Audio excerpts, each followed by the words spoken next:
Hello everyone, আমি প্রিয়া। সবাইকে স্বাগত আমার নতুন একটি মিনি ব্লগে। দিনটি ছিল রবিবার, আর রবিবার মানেই হচ্ছে ঘুরতে যাওয়ার দিন। তো আমি প্রচুর বোর হচ্ছিলাম, তাই আমার হাজব্যান্ড মানে সৌভিক ডিসাইড করলো চলো কোথাও একটা যাওয়া যাক। তো আমি ভাবলাম হয়তো আমরা পুজো শপিং করতে যাব, কিন্তু সেই বাবুর নিজের টাকা বাঁচাতে পুজো শপিং করতে নিয়ে যায়নি, নিয়ে গেছে তাদের অফিসে একটু আশেপাশে একটা মেলা হচ্ছে, মানে নিউ টাউনের মেলা, সেখানে। তো ঠিক আছে, কোনো ব্যাপার না, পুজোর শপিং তো হয়েই যাবে পরে, তো চলো ওখানেই ঘোরা যাক। তো আমি আরও ওখানে বেরিয়ে পড়েছিলাম, যদিও বা আমাদের বেড়াতে বেড়াতে অনেক লেট হয়ে গেছিলো, তখন প্রায় 7:15 হয়ে যাবে। ব্যাস আর কি, দুজনে রেডি হয়ে সেজে গুজে বেরিয়ে পড়েছি। আর মেলার মুখে ঢোকার সামনেই এত সুন্দর বানিয়েছে। এই জায়গাটা আমি আগেও অনেকবার এসেছিলাম, তবে নোটিস কখনো করিনি, বাট ফেসবুকে ইনস্টাগ্রামে এইসব জায়গায় যখন দেখতাম আর বলতাম যে এই জায়গাটা আমাকে নিয়ে চলো, এখানে আমি বসে আড্ডা মারবো তোমার সাথে আর আমার বর্তমশাই, দুজনে মিলে কী আড্ডা মারবো, বাড়িতে বসে তো গল্প করা যায়, যেটা হয় বিয়ের পর মেয়েরা বলে চলো ঘুরতে ঘুরতে যাই, আর বড়রা যখন স্যাটারডে সানডে পায় তখন ভাবে যে বাড়িতে রেস্ট নেবে। কিন্তু আমার পাল্লায় পড়ে সেটা কিন্তু আর ওর নেই, কারণ আমি ওকে স্যাটারডে বা সানডে যে কোনো একটা দিন ঘোরার জন্য ফোর্স করি, কারণ এটা আমাদের অধিকার বউদের, তাই না? ব্যাস তারপরে আর কি ঢুকে পড়লাম মেলাতে। কিন্তু এই মেলাটা বেশ, যতটা ভেবেছিলাম ছোট হবে সেরকম নয়, বেশ বড়ই ছিল, আর ওখানে অনেক কিছু পাওয়া যাচ্ছিল। তার মধ্যে আমি দুটো জিনিস কিনেছিলাম, এখানে দুটো ক্লিপ কিনে নিয়েছিলাম। আর দেখুন কত সুন্দর সুন্দর শাড়ি, দেখে তো আমার মনে হচ্ছে ওখান থেকে সব শাড়ি কিনেই নিই পুজোর জন্য। কিন্তু সবই বলছে না, হোল্ড করো, কিনবো আমরা সবাই একসাথে মিলে গিয়ে কিনবো শাড়ি, সবার জন্য দিতে হবে গিফট শাড়ি।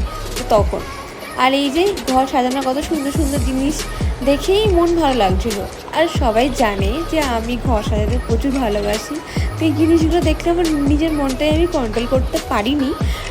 বাট আমার হাজব্যান্ড যখন আছে তখন আমাকে পারতেই হবে, কারণ সে মশাই আমাকে বলেছে কন্ট্রোল প্রিয়া, কারণ সব কিছু বেশি বেশি করে কিনে লাভ নেই, অলরেডি ঘরে এত কিছু আছে, তুমি এত কিছু দিয়ে ঘর সাজিয়েছো।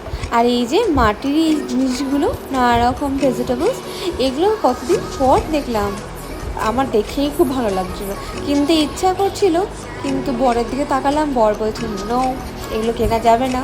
আর তারপরে একটু দেখছিলাম সানগ্লাস, ওই আর কি যা দেখে দেখছিলাম যে কেমন লাগছে, দূর থেকে সব কিছুতেই না বলা যেন আমার বর আছে, বলছি না না একদম ভালো লাগছে না, কিন্তু সে বললে হয় বউ তো কিনবেই, বউ সানগ্লাস না কিনে অন্য অন্য জিনিস তো কিনবেই, তো সেইগুলোই আমি কিনেছি। আর দেখুন পুজোর উপরে কত সুন্দর সুন্দর চুড়িদারের পিসও চলে এসেছে। আর এখানে হচ্ছে একটা জায়গা ছিল যেখানে পুরো ঠাকুরের জিনিসপত্রই পাওয়া যায়।